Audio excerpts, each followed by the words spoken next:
All Things Alice. This podcast will explore the cultural phenomenon of Alice in Wonderland as artistic landmark and global symbol of inspiration and imagination. I'm your host, Frank Beddor, the author of the Looking Glass Wars trilogy. Let's explore, what is it about Alice? Welcome to the show, everyone. This week is an exciting first here on All Things Alice. I'm joined by Craig Hanks, who is a phenomenal podcaster. He's got a lot of experience, much more than I do. He has over 400 episodes. He's joining me today because recently I was lucky to be a guest on his podcast, Legendarium. And you can tell by the name, he's a J.R.R. Tolkien's fan. Well, he's actually more of a scholar. And I think everyone should give it a listen. He talks to a lot of fantastic authors and takes some crazy deep dives into books we all know and love. And don't forget to check out episode 414, where we talk about all things Alice. But first, stay tuned. You're going to enjoy this trip down the rabbit hole as Craig gives us an inside look at what it takes to grow a podcast from the ground up and shares some really interesting stories about the famous writers he's rubbed elbows with. So Craig, welcome to the show. Thanks for joining me.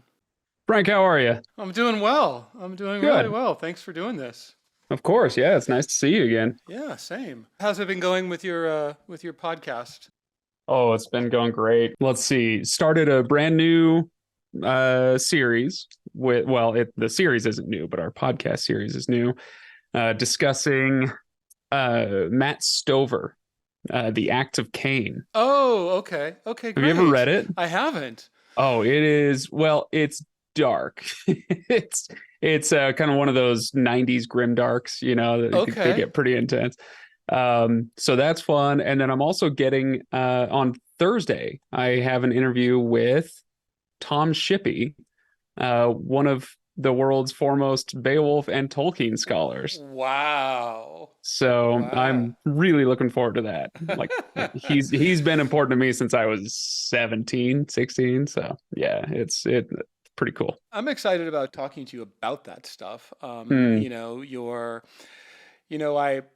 I was impressed with your podcast because you find themes to talk about and you've done so many episodes. So the theme that we talked about was why stories last and so forth. And you guys take such a deep dive into some of these, amazing novels and works of literature. And I'm really curious about that and your love of that. But I'm also interested in talking about your podcast because with my podcast, with All Things Alice, Alice is really a metaphor for creativity and for people finding their voice and sometimes their process.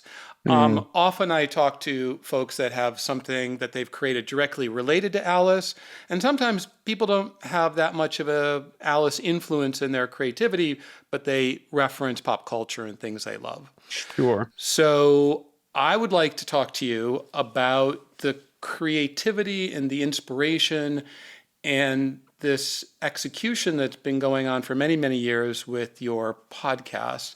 You take the name, I'm assuming, from Tolkien. Yes, indeed. So you can talk about that. But can we just start this conversation since I've done 20 episodes of my podcast and you've done 450 and you have a lot of different associations. You do podcasts about authors, whether it's C.S. Lewis or Tolkien or Robert Jordan, and you take these deep dives. And then you have Author Shelf, which is interesting, where authors come on and talk about the books that influence them. Is that right? Yeah, it could be that they influence them. It could just be that they love them for some other reason. Okay. So I love that. It's super cash. And you talk about movies and TV, and I do a lot of that because all my friends are in the movie business or television business or game business. And so I'm interested in the imaginative moment that this all came together for you to launch a podcast about these great books and your love of it. Yeah, sure. Yeah, did you want me to launch into that now? I absolutely do. I'm not as professional as you, so I don't really have a starting, and so I just kind of just make it really conversational. So, so tell me, I love your setup, by the way. It's super Thank you. professional to look at. So, do you remember, what happened? What was Yeah, the? well, I mean, I can start with the setup behind me. Yeah. So I have an outbuilding in my backyard. It's about 300 square feet, Hmm. built it from the ground up. Me and my dad built it, and it was for this purpose, for podcasting, YouTube, that sort of thing. I was working full time and as a content marketer a few years ago, so that was part of the impetus for this. But people will come in here and they'll say, "Oh my gosh, like the microphones are really nice. Look at all these cameras, and how much did this cost?" And I'll say, "I have no idea because it took me 10 years to cobble it all together." I've been going at this for a long time. I first started podcasting back in 2009 Okay. when I was working at the campus radio station where I went to school, and just I was one of those weirdo kids who, instead of turning on the TV, I would turn on the oldies station, the classic rock station, because I loved the DJs. The Hmm. music was amazing too, right? But I loved hearing the DJs and fantasizing about being the guy with the microphone. And so then I finally got a job in radio and went, oh, okay, so there's no money in this. What else could I do?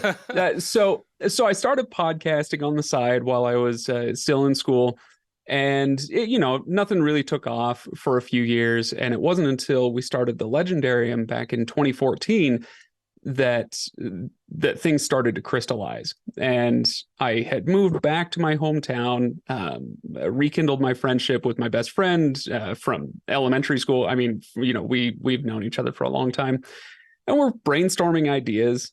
And I said, I'd love to do something about fantasy, about science fiction, about, kind of a book club type of thing. Maybe we'd start with The Lord of the Rings. And he goes, I've never read it. And I said, well, that settles that. So we did a deep dive, 17 episodes on The Lord of the Rings. And I, as kind of the expert guy walking the first timer through it. So we had an interesting dynamic there. And instead of sticking with Tolkien, we started branching out. We read Brandon Sanderson and Robert Jordan, and all these diving into some of the classics, getting into the classic sci-fi, doing Starship Troopers, that sort of thing. We now have a list of dozens of authors that we've covered, some more deeply than others, but it's been going for a while. How are you an expert in Tolkien? Where did that start? Was that something from a teenage reading or earlier? So the true blue snobs out there would call me at best an autodidact. Okay. It's all self-taught. When I was 15, I went and saw The Fellowship of the Ring with my family. I'd never seen it before, never read the books or anything. And it was, as C.S. Lewis calls Lord of the Rings, it was a bolt from the blue, from the clear sky. It was one of those things. I don't know. I've talked to a few people about this, and some people seem to have had this experience, not everybody, but there are a few times in my life, and this is one of them, where in the moment, at that actual moment, I can feel that everything about my life has just changed. Oh, yeah. And I mean, I'm not halfway through the movie. The screen goes black. Somebody starts whispering in Elvish, and Kate Blanchett goes, "The world has changed." I'm like, "All right, that's it. I'm done. My life as I knew it is over. Here we go. This is the greatest thing I've ever experienced." And so from there, I bought the books, and I did the teenage fan thing for a while, like, "Oh, how dare the movies make this change?" And it kind of grumbling that way. Oh, even though you saw the movie first and you went back and you read the books and then you started to sort of critique the movie? Oh yeah. Only a Oh yeah. teenager can do that. Oh, exactly. Yeah, no, it's some people unfortunately never seem to grow out of it, but yeah, definitely it's I kind of feel like if a teenager doesn't do that, there's something weird about them, right? Something wrong. Yeah. But anyway, so I was 16 or 17 when my mom bought me a copy of the Silmarillion. And anybody who's read the Silmarillion knows that that is the true refiner's fire for Tolkien fans. Like, do you actually want to read Tolkien? How did you do with the Silmarillion? And it again, kind of like going to that theater for the first time. In this case, it was I got to the last page and went, my life will never be the same. This was remarkable. And so then I started reading kind of secondary stuff, the Tom Shippey stuff, the scholarly essays and works about Tolkien and about the Lord of the Rings.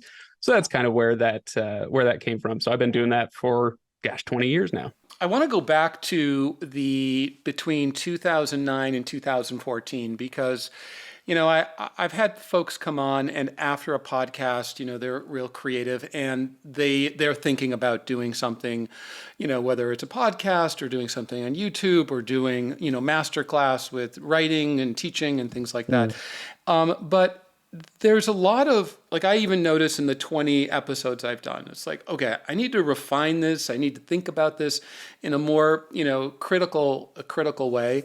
And I'm curious from 2009 to 2014, before you landed on, the real podcasts that would grow and last and had some resonance for you. What were some of the ideas that didn't work? Because in failing, often it opens doors, and I want people to hear what's some of the ideas you might have had. Sure. The first show I ever did was actually with my wife. We got married very young. We were still in college. So I was still at the radio station, and I was working actually as a producer. So I wasn't in front of the microphone, but I was constructing episodes for this host to do something similar to what we're doing now. Conversation with this or that, campus scholar. And so I would do all this research and feed him questions and make him sound smart. And it was a great job. I loved that job. So I took it home and I said, hey, do you want to do a podcast with me? I don't know about me just talking into a mic. That sounds a little bit, crazy. so do a podcast with me. And here was the conceit. And I still love this, honestly. It was called The Weaklings. Okay. WEEK. Okay. It was a weekly podcast. We called it The Weaklings. And we had several segments, recurring segments throughout the show. The story of the week, the wiki of the week. We'd pull a random Wikipedia article and, that sort of thing. And we did, I want to say 15 or so episodes before she couldn't take it anymore. She did not like the back and forth, the kind of confrontation and arguments that we'd have about this, and it stressed her out. So that didn't last. Maybe not good for the marriage. Exactly. It was, again, we got married very young, and we were still figuring ourselves out, let alone each other. And so learning how to communicate live, where people listening to your life unfold in front of you might not be the best strategy in the world. Luckily, I'm pretty sure we had 25 listeners, and most of those were family. So that's something. But it did, I'll tell you, when I had the idea, hey, I want to start podcasting, this seems like something that would be fun. I was listening to NPR shows that were just starting to be podcasted, This American Life and Radiolab. And so I said, but I don't really know how to do this. So I went to the campus library, and I kid you not, I picked up a copy of Podcasting for Dummies, and it was beautiful. It walked me through the entire thing. Now there are a million resources online that'll take you through all the same kind of stuff, but it was perfect back in 2009 to get me set up, find the equipment, and get on there. And well, I'm really impressed with that, because in 2009 it was way ahead of the curve, and I went to a John Mulaney concert recently at the Hollywood Bowl, and one of his jokes was, he looked out at all these people in Los Angeles and said, "Oh no, I know you all have a podcast. I'm not going to listen to it. We're going to, whatever." And he made some joke about everybody having a podcast. And I went, oh man, I just started. I just had my second day, and John Mulaney's making a joke about it. So, it's so true. I mean, it used to be something people found interesting, right? When we had the Legendarium and started it in 2014. You have a podcast. Oh, Yes. what's it about? Tell me more. And now it's like, oh, you have a podcast. Oh, Yeah. great. You're, Apparently, did you know? I didn't know this until recently. Somebody told me that on the dating apps, if you say that you have a podcast, it's some huge red flag. Nobody will swipe right on you. I thought that was hilarious. oh, Uh, wow. Wow. yeah. Yeah, that's like saying I'm writing a screenplay. It's just so unlikely. It, you And know, yeah. I'm calling in from Salt Lake City. And if somebody says in Salt Lake City, hey, I'm writing a screenplay, somebody goes, oh, Yeah. really? In LA, that might be a little different. It's so true. I when I first came to Los Angeles, I went to a restaurant had lunch with a friend of mine, Ken Friedman, who had written The Fugitive and Johnny Mm. Handsome and a bunch of movies. And we started, I had told him a story about the 10th Mountain Division, these skiing and climbing troops that fought during World War II, and he was really interested. And I was at lunch and I was kind of whispering, and I think we could do a screenplay. And he goes, well, let me tell you about the first act and the second act. And I'm looking around, and I don't want people thinking I'm talking about a screenplay because the cliche of it was so cringeworthy. Um, but Oh, absolutely. Yeah. but I had to get over it. But like if I walk into a coffee shop and everybody's working on their screenplay, I have to leave. I can't work in that environment. It brings home the stark reality that it's really almost impossible to break out. So on that, how did you guys break out and establish yourself? One of the ways I understand is by doing other people's podcasts, but there probably wasn't that many podcasts when you were doing Yeah. yours, right? Yeah, exactly. We actually, I don't think I guessed it on a podcast until, 3, 4 years later. Mm, It was a while. So yeah, as you say, it was a little early. It was mostly little rinky-dink operations like us in the attic or NPR, putting out huge shows, yeah. right? And so, yeah, I didn't do a lot of that. But when we moved on from Tolkien, we'd found a couple hundred listeners or something like that. It was still pretty small. But when we moved on to Brandon Sanderson, so he, for those who don't know, is the author of, he's, as far as I know, the biggest selling fantasy author currently right now. I'm Right. not talking historically. And he lives in Utah, doesn't he? He He lives does. in Salt He Lake or does. Provo or somewhere. Yeah. Yeah, he lives a little ways north of BYU campus. Yeah. And I knew that. I'd never met him before, but because I was in Utah, I had gotten to his books when they were published, so I'd been reading him for a long time. So we started into Brandon Sanderson, and I said, you know what?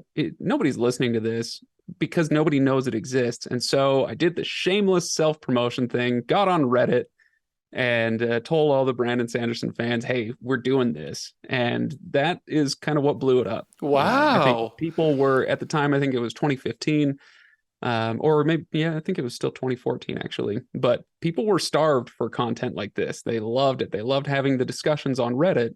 But now you have somebody's voice in your ear, or several somebody's. We had 4 people now on the panel. And so, it gives you that feeling of sitting in the living room with your buddies and they're talking about your favorite book. And so now we're one of hundreds of such podcasts. At the time, we were one of 2, maybe Right. something like that. So But had you always focused on such a deep dive? Because the other thing that's unique in terms of what you guys talk about is the rereading of these books. And mm. sometimes you guys reread these books like 4 or 5 times, which seems insane to me. How do you have the time? Frank, we're dorks, okay? We're dorks. Okay? It's we've accepted it and it's time for you to accept it too. Okay. So tell me how. So just in terms of when you're breaking down a story in Mhm. a series or an author, were you getting feedback from listeners that were really loving that you're?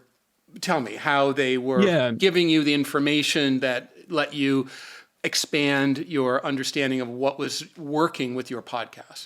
Yeah, it's it's a great question and something that I stumbled into early on, actually, in those Reddit threads where I would go on, and it's a little tacky to go on and just say, here's a podcast, listen to it.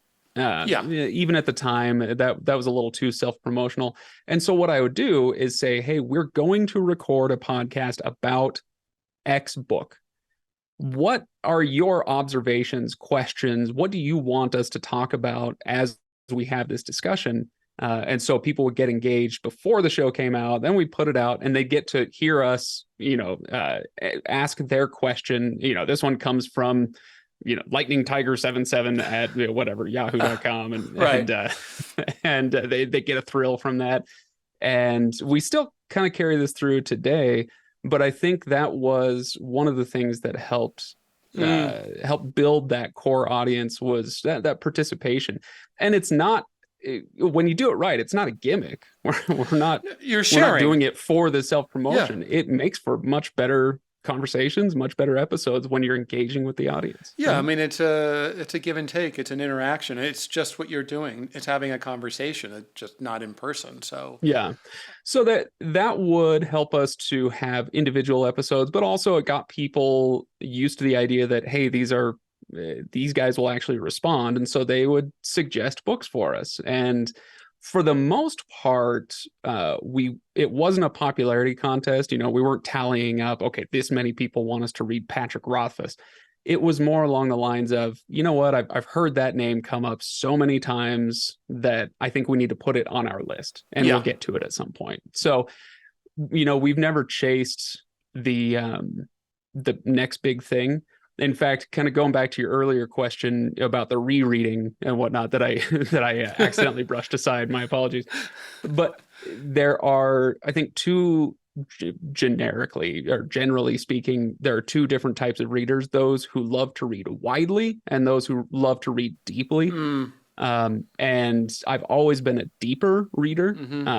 And in fact, over 450 episodes and dozens of authors, this is way too wide for me. I would much rather just stick with, one or two authors and really get into it for 500 episodes. That's my wheelhouse. But everybody has their own flavor of how they consume. So did Brandon come on your show eventually, or? He did. Yeah. And so I've gotten to know Brandon Sanderson a little bit. I'm a beta reader for him now, which is a lot of fun.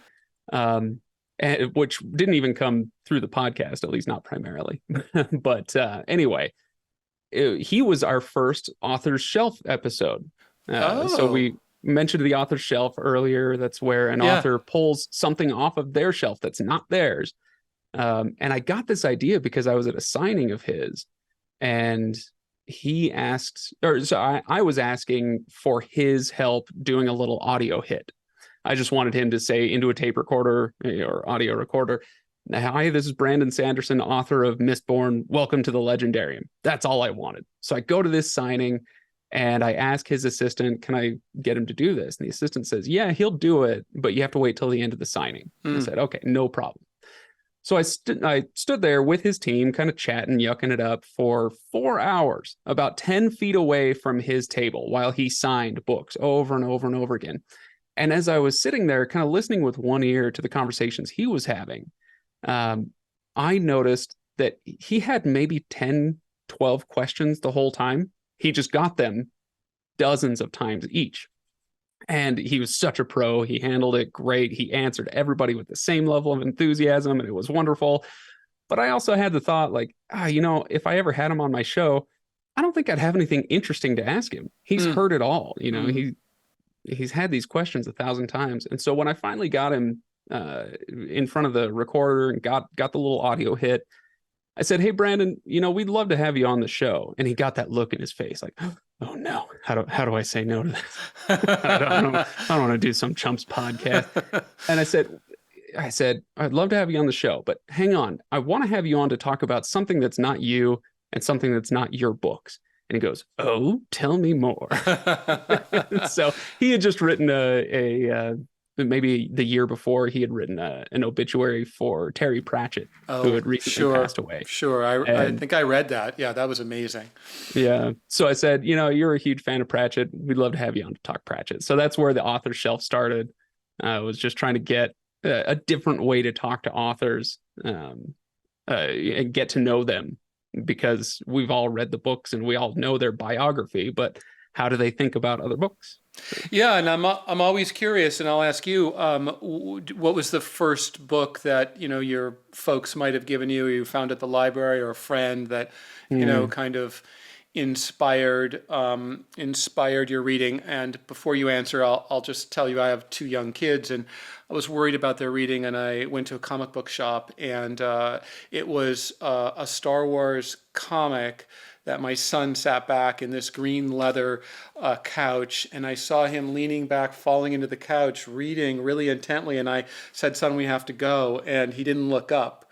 And I said to myself, He couldn't even hear you. that was the moment. That was the moment he discovered story and reading. And I don't know, I think he might have been 6 or 7, maybe he was 8. Yeah.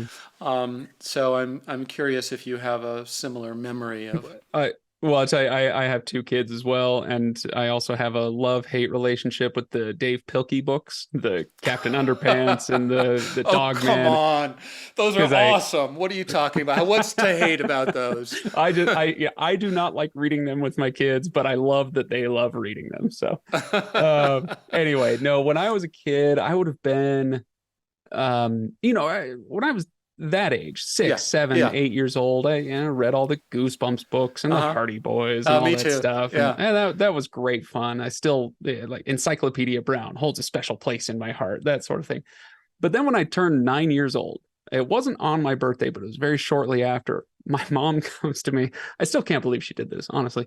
She comes to me and hands me Sphere by Michael Crichton and says, "I think you might like this." And I went, What? "All right, cool." I gave it a shot.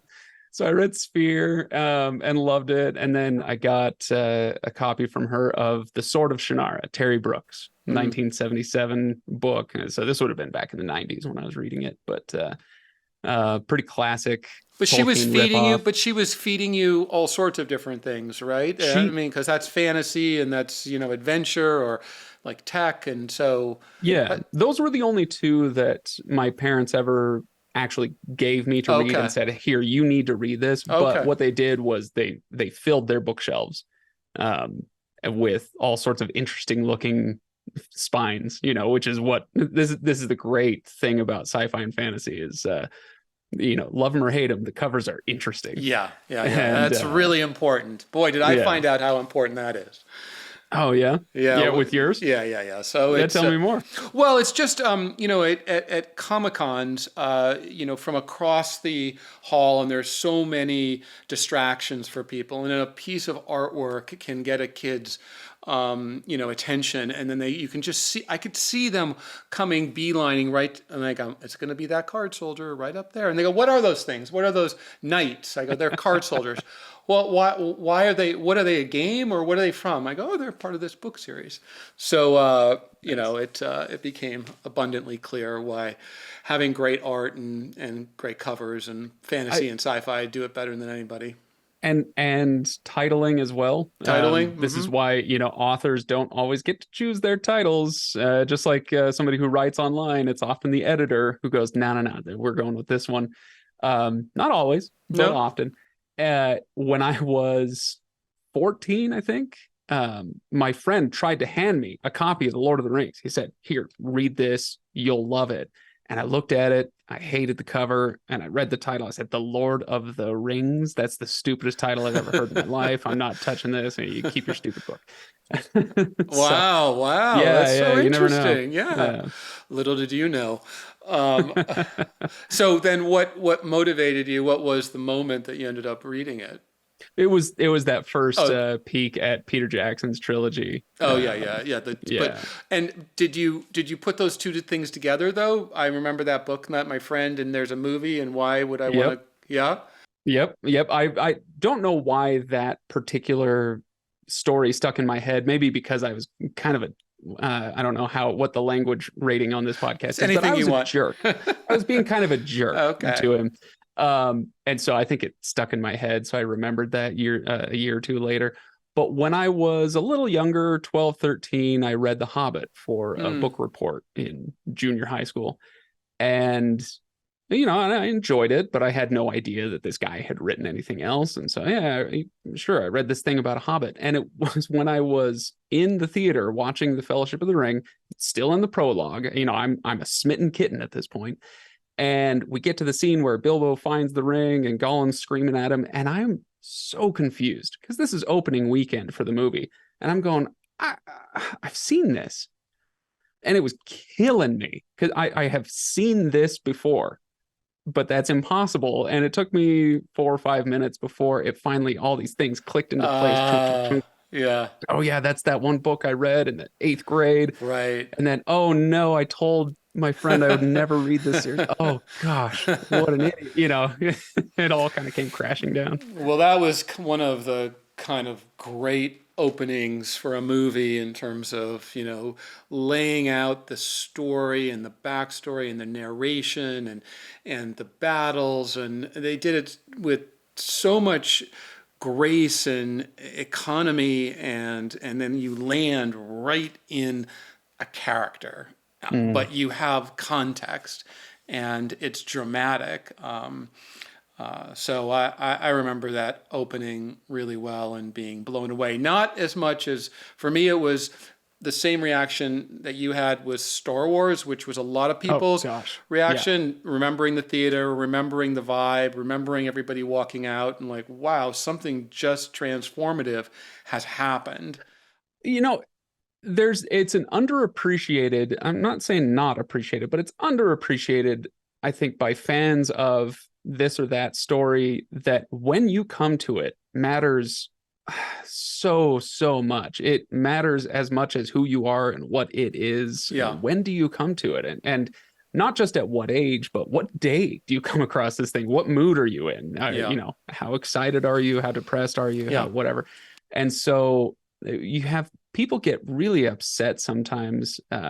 We'll cover some series that was somebody's favorite as a teenager. My co-host decided he wanted to do the Belgariad by David Eddings, and so we did 5 books of the Belgariad, and we got to the end of it, and I was like, it's fine, but this is his favorite thing from when he was a kid, and people can get really upset about that, and it's like, well, right, because you came to it when you were 13 years old, 16 years old, or whatever.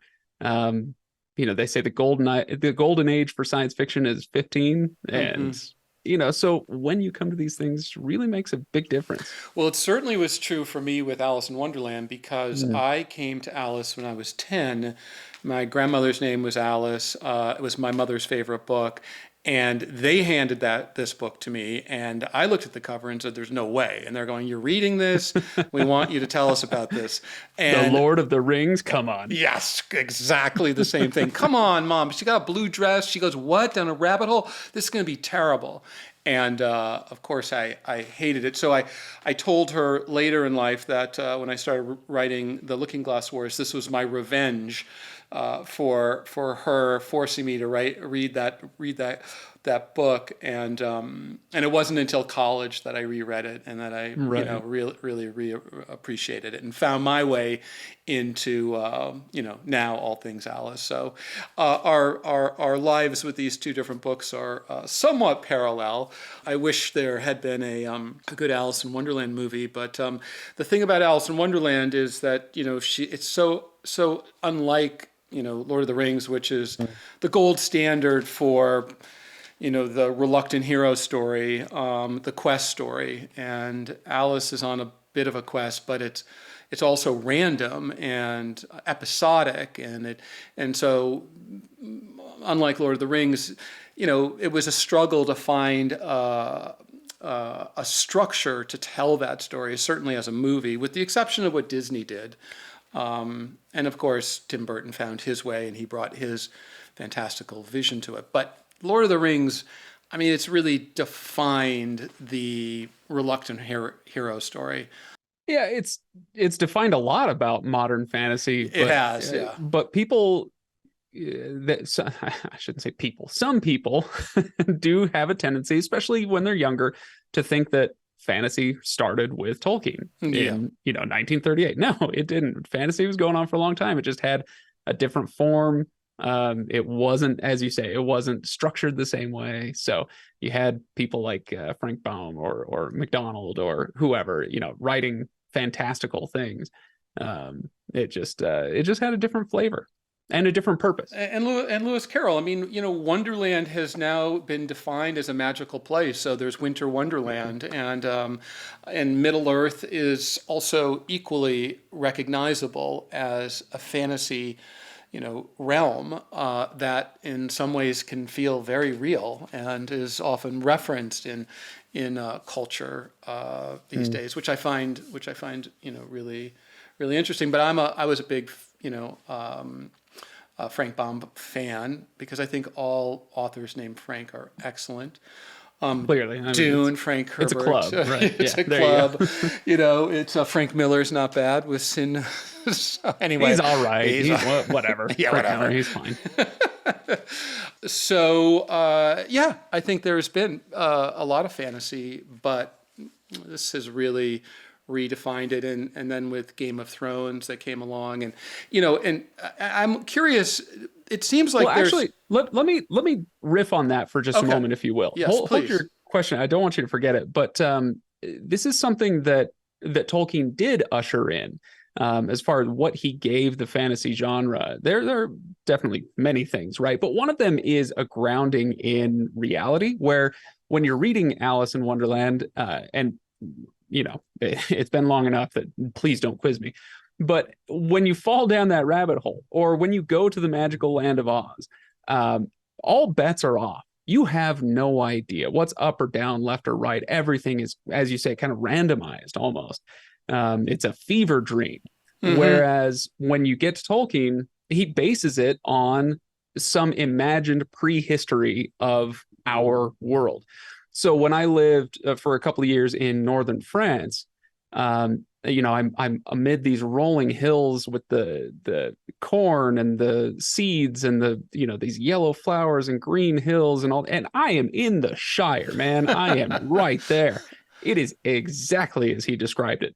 And it's that kind of grounding that then you have with, say, Westeros, mm-hmm. where he's basing it on the War of the Roses, right? Mm-hmm. And kind of basing it on this idea of the British Isles and what's across the sea and these strange peoples that you come in contact with, and so it's grounded in reality. If we go back to Terry Brooks, who I mentioned earlier, mm-hmm. he did a post-apocalyptic fantasy where it's our world, but what happens thousands of years after the nuclear winter, right?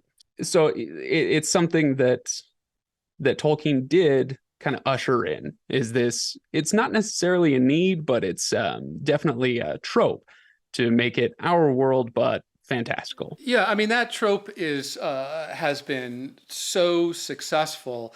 I certainly was completely inspired by finding a way to ground Wonderland and bring rules and logic and history to the elements of visual aspects that people were familiar with. So the Valley of Mushrooms becomes a real place, a destination, and there's rules and there's things that happen there. And the more I was able to ground the story in something that felt real for people, the more they could suspend disbelief and really go on the ride. And then I tried to expand it again using maps and other territories that were never part of Lewis Carroll's original work. So, and having those worlds as potential or just referencing them gave the story a broader context and different sort of mythologies to play off of.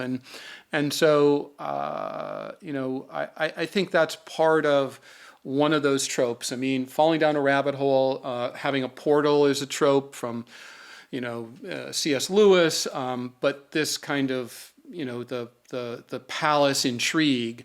But the palace intrigue is a trope and a genre that works if you can find yourself grounded in the rules and the logic.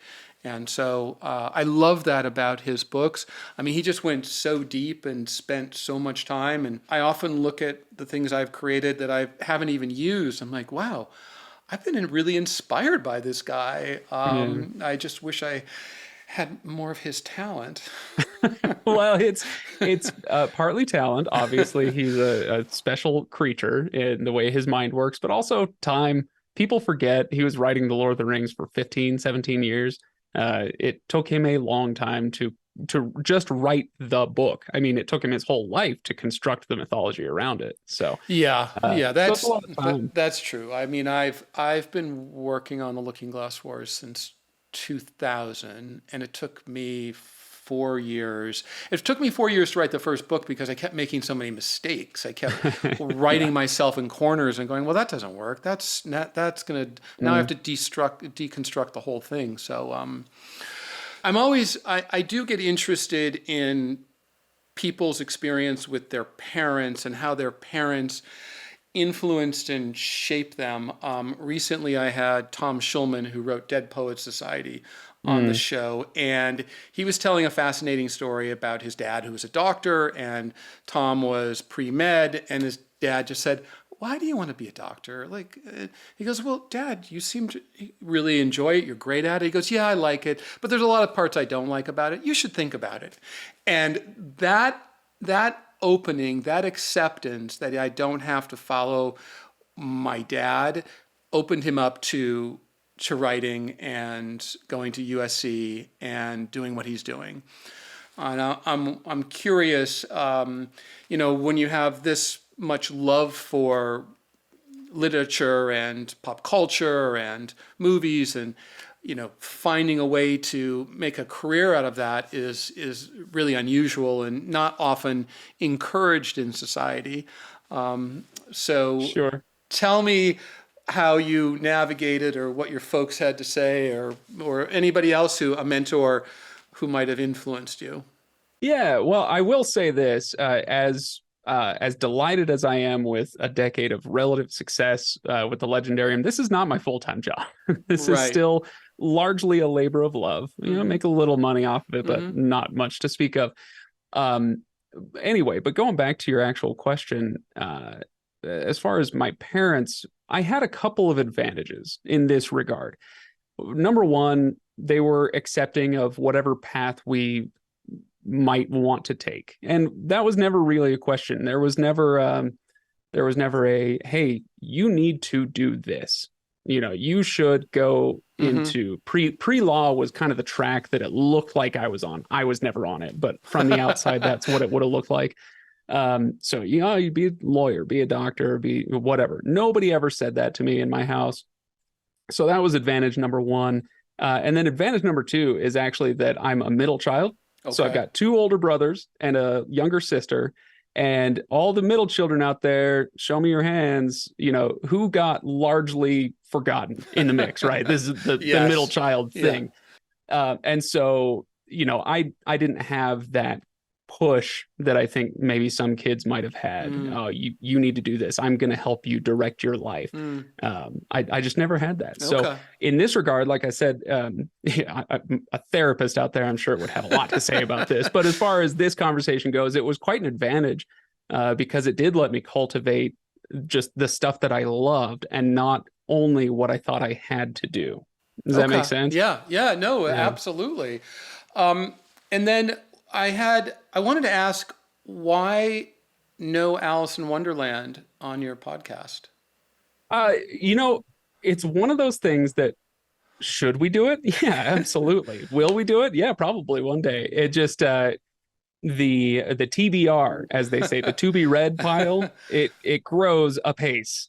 And so it's tough. We do have to balance what's something new and interesting with what are the things that we want to read, Right. regardless of when they came out. We're doing the Matt Stover series, and it's like, yeah, from 1998, this series that nobody remembers. Yeah, Yeah. let's do that. So we have to balance these things. And Now, um, have you read Alice not before? not No. since I was so young that I can't remember. I think I read it when I was 12. And so, like I said, don't quiz me on it. Yeah. It's one of those things where you have flashes and images, kind of like my remembering who Gollum was. Like, wait a minute, I've Yeah. seen this somewhere. Yeah. That's what I have with Alice. Well, since I've been working in the Alice world, it's kind of like buying, you buy a Prius and suddenly you look and everybody has a Prius. It's like, I can't believe how many Priuses are. Or here it's like a Tesla, Prius or a Tesla. It's like, my God, there is a Tesla in every corner. And Alice seems to be everywhere in pop culture because I'm focused on it. In the last political cycle, it was down the rabbit hole countless times. And then after our podcast, and I was thinking about Lord of the Rings, I was really curious to see what I only think of Lord of the Rings as the books and the movies and the video games because there's so many really excellent games on now the television show. But there's a lot of musicians that have been inspired by Lord of the Rings, like Led Zeppelin, which was one of my childhood favorites. So you probably see it in a completely different way, like I would see a Tesla. So tell me how much influence there is of Lord of the Rings in culture today, and why does it last, and why are those themes which seem to be resonating now more than ever in terms of what we're going through? Oh boy, you like to end with the little questions, right? You just want to you just want to shoot the breeze a little bit. Gee, minute Christmas.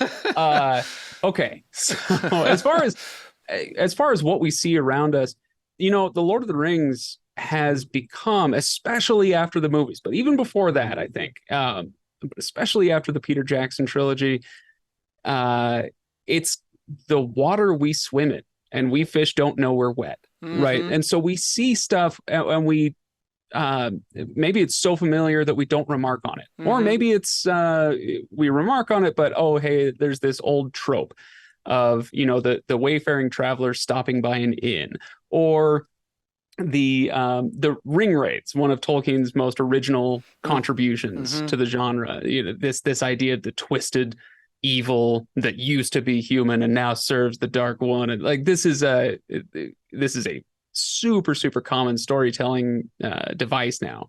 And so I'm trying to think if there are if there are things about it that we use on a daily basis, like the phrase "down the rabbit hole." I'm not entirely sure that we have that style of thing with the Lord of the Rings. Is the line "my precious," is that from the book or the movie? It must be from the movie, right? It's from both. It's from both. It is. But it's when you have Ian Holmes saying it and Andy Serkis saying it, it does something a little different, right? It gives you that living meme in your head. So I think, as far as One Ring, I think One Ring too, right? One Ring and that phrase. I think that's also seems, but not Down the Rabbit Hole. I mean, Down the Rabbit Hole it's the reason Alice in Wonderland is the second most quoted book in the world. But right, there's still so much with. I don't think we could do an exercise like that, or you can read those huge lists of words and phrases that we still use from Shakespeare. Exactly. I don't think we could do that, although everybody knows what a hobbit is. If you were to list magical creatures, you have elves and dwarves and ogres and orcs and hobbits. Hobbits were not a thing, right? Tolkien invented these out of whole cloth. So those have entered. I was actually just playing the New York Times game. They have their app with all their games on it, and one of their word games, I was like, no way they've got it in there. And I put in Hobbit, and it's correct. And I was like, oh great, okay, so that's in the dictionary now. So we might have a little thing here and there, but I think the grand quest and thematically, resilience and friendship and good and evil. I mean, certainly those are used over and over thematically in all these these big shows and movies, and it feels like so much of that started with Lord of the Rings and what. I think you might be right as far as pop culture goes. If we're talking about popular culture taking these things in, I think you're probably right. But one of the amazing and wonderful things about Tolkien is that he he never regarded his books, his stories, his world as an end point. This isn't where you're going. This isn't your destination. It's a jumping off point. In fact, if anybody's interested in reading a short story, it's about 20 pages long and it will change your life. It's called Leaf by Niggle. Niggle is this character who is a reflection of Tolkien himself. And you read this, and in the end of the story, it's a story of meditation on death and life and what happens in the afterlife. And the whole idea behind this story was that the painting that Niggle was creating, which mirrored Tolkien's story, his mythology, comes to life in purgatory. And it's his job to bring it to life. And it becomes a way station for other souls on their way from life into the afterlife. They pass through this thing. That's how I think, at least at that point in his life, that's how he viewed what he was building, was as a way station. So when I say that, what I mean is he never wanted you to get lost in Middle Earth.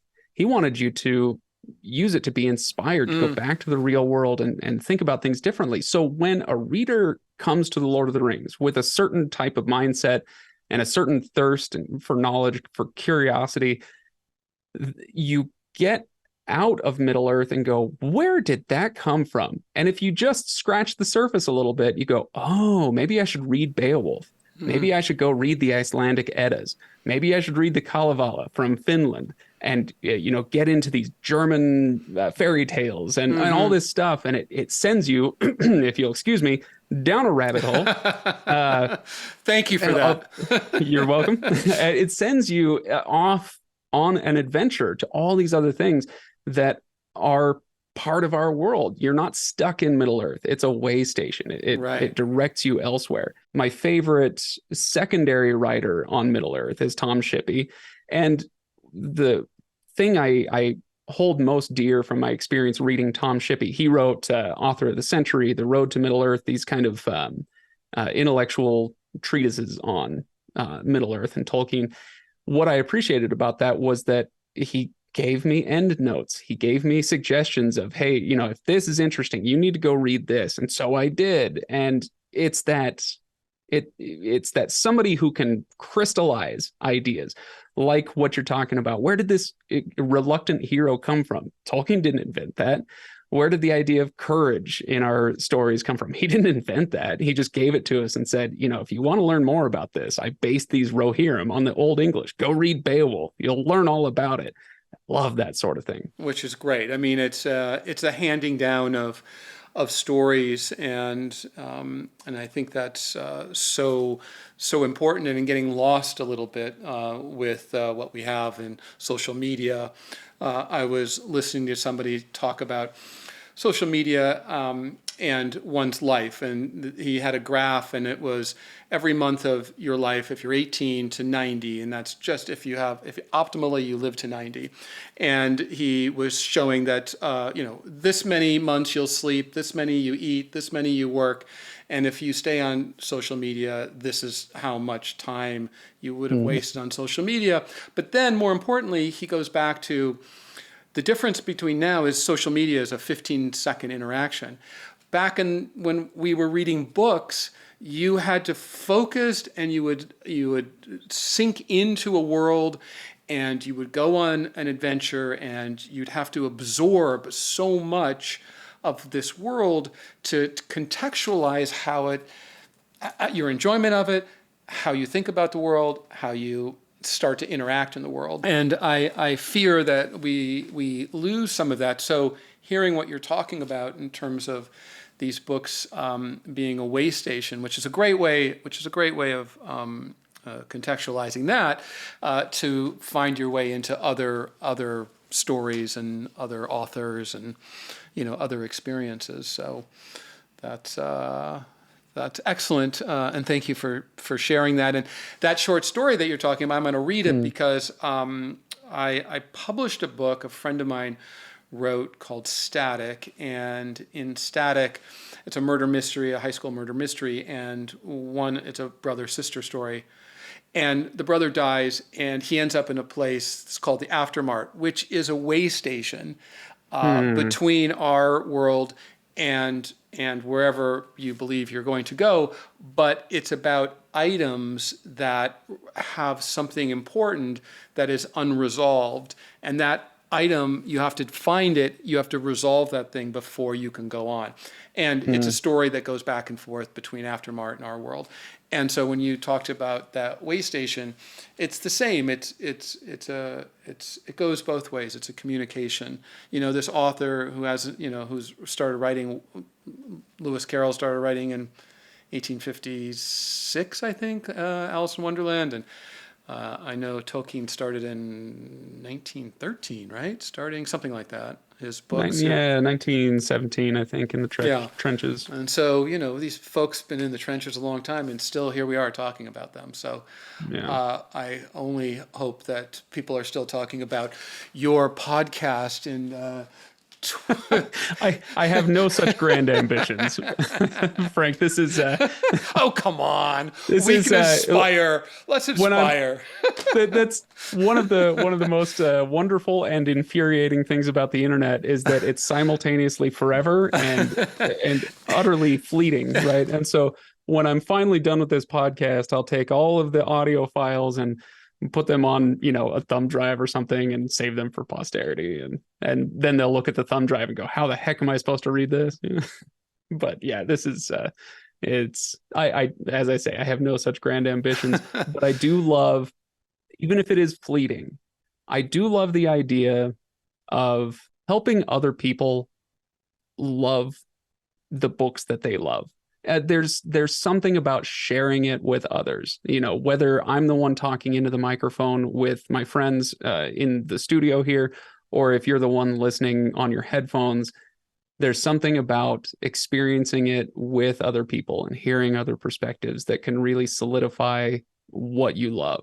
And it's not always because I love it.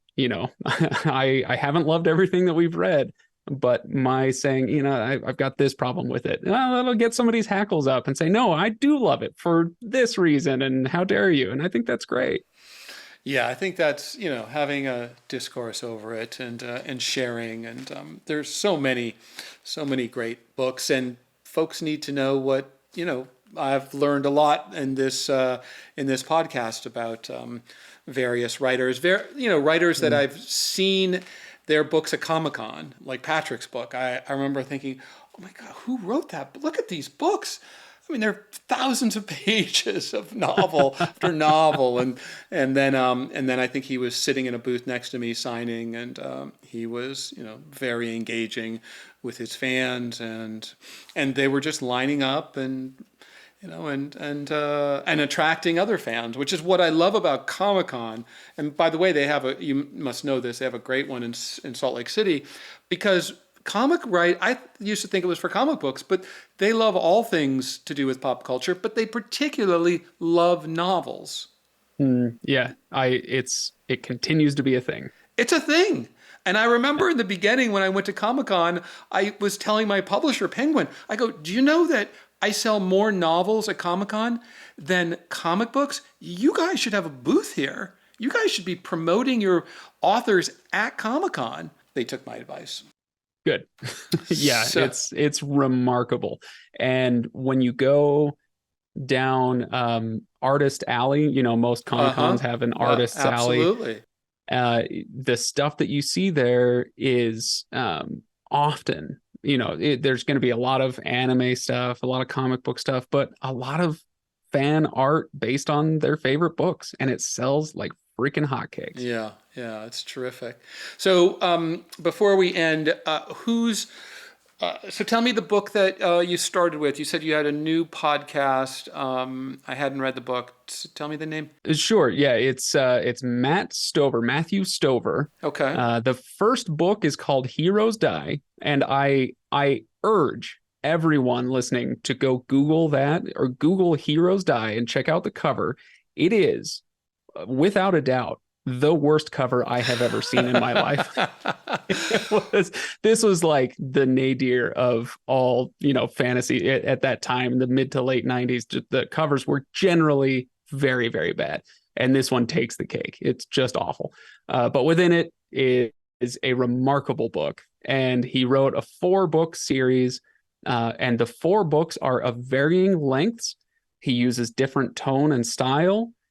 He has different themes that he tries to capture within each book, and they're wildly different. And unlike most of the series that we tend to read and love that carry through, that this is I like this, so I'll like the next one. Mm-hmm. It's like listening to an album by Beck. You never know what the next track is going to bring you. It's just, he's so off the wall. That's the kind of thing. Okay. So Heroes Die. It's called The Acts of Cain. That's the first book, so people can go check that out. And I highly, highly recommend it. I'm actually doing this in conjunction with the Inking Out Loud podcast. So its host, Drew, and I are going to be swapping back and forth and doing this episode on mine, the next on his, and vice versa. Oh, that's a cool idea. What's Drew's last name? Drew McCaffrey. And what is his emphasis with his podcast? So he does a similar thing to what we do. It's a book club style podcast, but he's a writer himself, as yet unpublished, although I've read his stuff and it's only a matter of time. He's very good. So he comes at it from a writerly perspective, whereas I tend to come at it from, shall we call it a readerly perspective? Have you thought about writing? Had it ever been something that you've considered? It is something that I've considered for sure. I have, a few ideas bouncing around in my head, but I am not sure if I have the discipline to carry it through. I admire people like you who can even finish a book, let alone get it published and get thousands and millions of people to read it. So I've thought about it, but honestly, this is actually something that I've thought about a lot over the years, because I've got this question a lot. Hey, you talk about books all day. Why don't you write one? I say, I could, and I maybe I should at some point. But also, I think while writing is a talent that can be cultivated, so is reading. And right now, I am happy to continue cultivating that talent and try to get better at it, and try to continue to enjoy it more and more. Yeah, and being able to break down those stories and share the stories as you do in the podcast is definitely a talent. I remember listening to some of your podcasts before I came on, and I was like, wow, this is really intimidating. I do not want to get into a deep discussion about some of these books, because that is not how I process my creativity. I have to go deep into my world and then hope that these influences show up, but I can't be thinking about that. I have to just think, is this a nice sentence? Is this a decent paragraph? Does this make a good chapter ending? I was, listening to you dissect some of these novels. It was really impressive, and I really encourage people to listen to your podcast. It's tons of fun, and obviously you've done it for 450 times or something like that, so you know what you're doing, and you have a great radio voice as well. So I appreciate that. When I got hired at the radio station at the age of 21 or 22, whatever it was, I was told that I would never be on the air, that my voice was terrible, and I had no idea how to read. So, well, yes, I love that because it speaks to that thing about being, rejected and failing, and then finding your way, and how satisfying it is to overcome and find something you love, whether you're making a lot of money at it or not.